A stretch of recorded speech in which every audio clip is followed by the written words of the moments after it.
I will say frankly, I'm one of the people who thinks you should be expelled from this country, and I believe that it's to do with the policies of your state. If I was Jewish and had never stepped foot in Israel, I could claim citizenship there tomorrow, but 6 million people whose origins are in what you now call Israel, who were forced out in 1947 or 48, do not have that right. Isn't that part of the reason why the Palestinians are in dispute with Israelis? Because you deny them the right to return to their homes and to their land and to their villages, and that they have a legitimate claim, even under international law, to return, but you deny them that right. Why do you deny them that right? And why do you give that right to other people who have no connection whatsoever with the land, whether you call it Israel or whether you call it Palestine? Why do you continue to seize land, if you're serious about Oslo and the two-state solution, which under that agreement is land designated to be Palestinian land?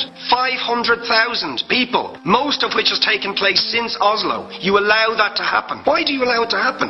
If you're serious about giving this land to the Palestinians, it's absolutely extraordinary. Are you not just taking us, Ambassador, for idiots? That you can say with a straight face, we're serious about peace, but while we're serious about peace, we're going to seize Palestinian land. And you expect the Palestinians to just sit back and do nothing about that. Now, you know what the Palestinian people have been asking for. Far less even than some people would ask for. Because I believe the whole apartheid system should be dismantled. But what they've asked for is to lift the siege of Gaza. Just to lift the siege of Gaza. Let them have an airport. Let them have ports. Let them not be dictated to by a government for whom they do not vote as to what can go in and out of their territories, whether they will have power, whether they will have clean water, whether they will have medicine. What makes you think you're allowed to have nuclear weapons and the fourth biggest army in the world and visit destruction on the people of Gaza, but they have no right to defend themselves? They have no territorial sovereignty over that land. Would you ask questions, please? How do you justify that? Yeah.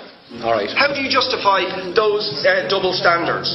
Very lastly, Ambassador, people like Bishop Tutu, Nelson Mandela, and I would certainly describe your state as a apartheid state, with different laws for people depending on their race or religion. For example, at checkpoints going into the West Bank, there's a channel if you're Israeli or European, and there's a channel if you're Arab. Just because you're Arab. If you came into Dáil Éireann and they stopped you and said, are you Jewish? Oh no, sir, you can't come in through the same entrance as Irish people or European people because you're Jewish. You would call that racism and apartheid. You practice that with your checkpoints and your military barriers and your apartheid wall. How can you justify